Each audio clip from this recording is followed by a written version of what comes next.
As we are approaching the end of year, I want to share few tips and tricks that may help you in clearing PMP exam.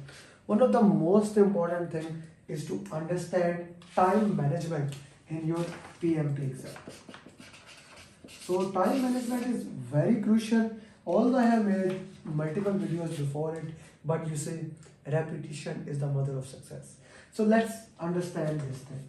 When you go to the PMP exam, even if you give exam from home or center, after all the checking, when you start your exam, the first 10 minutes will be tutorial.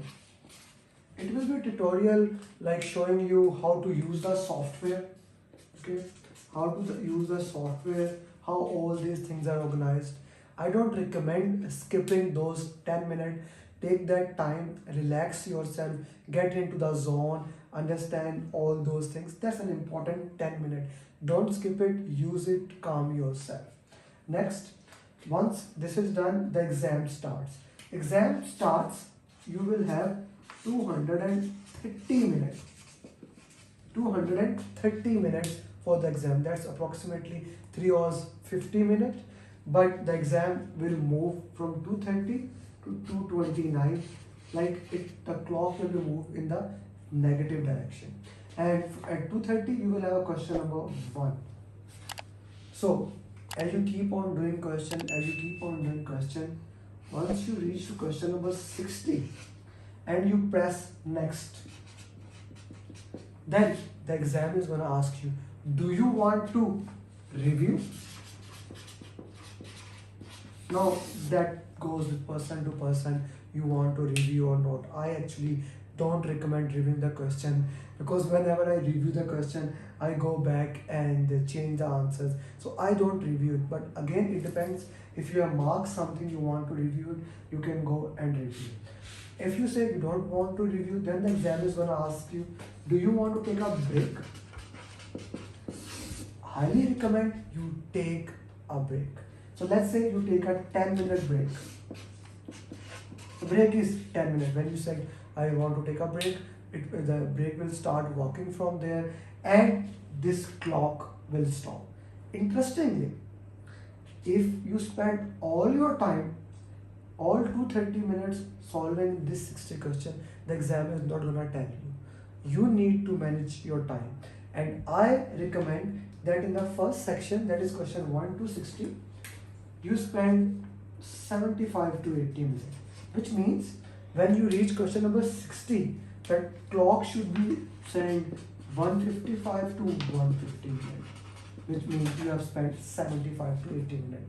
So when you take a break, this clock will stop. In the 10-minute timer will start running in the opposite direction. Go to the break.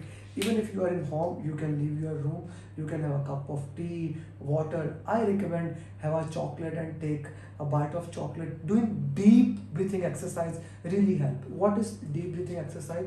Close your eyes. Take a long deep breath from your nostrils.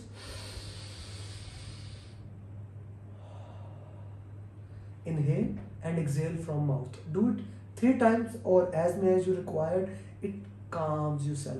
I just did it 1 time and I can feel calmness in me. So do that in 10 minutes.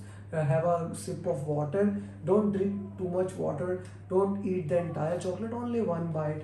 And then come back. You have a 10-minute break. Try to come in 8 to 9 minutes. Don't take the full 10-minute break.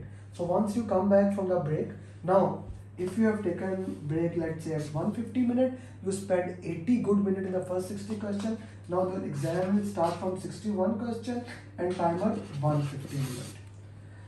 Again from 61 to 120 question. Once you reach question number 120, the exam will gonna ask you, do you want to take a break and do you want to review? Again, taking the review or not, your choice.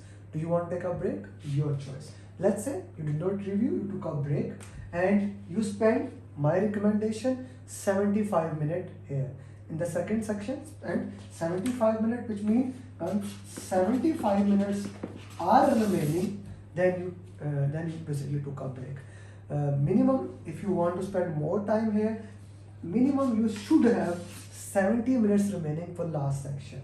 So you go at 120 question, again the timer will stop and you take a break for 10 minutes, you go back, do the same thing in the breaks, now you come back, now you are in the end game or last section.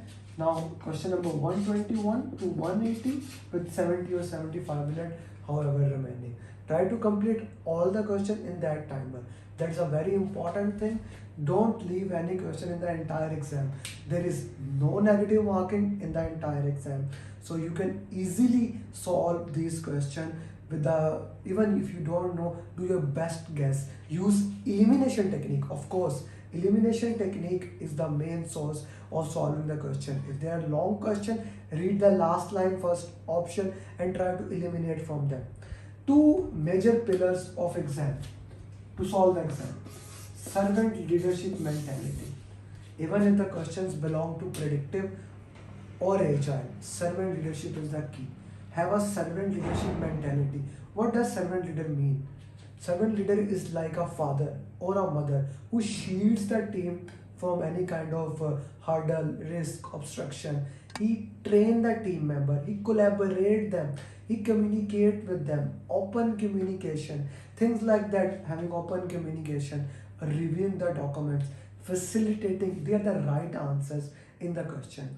Negative answers like direct the people, fire the people, remove the people, most of the time they will be the wrong answer. Very, very rare cases they will be the right answer. So you can go with the probability of Pareto and always consider them they will be the wrong answer. So wherever the question says have open communication, refer communication plan, things like that are the most important thing. Secondly, difference between predictive mindset and agile mindset. In predictive, if there is any kind of change, always go to change control board. If the question says that is a predictive question, if the question says agile, always welcome the change. Having the agile mindset, customer collaboration, responding to the change, minimum documentation is the key. In predictive, you make plans, you follow the plans, you make documents and you follow them. If you want to change them, you go to the change control procedure. Also make sure you know the role of product owner, scrum master and team, and what are these roles. This is an important understanding to do that.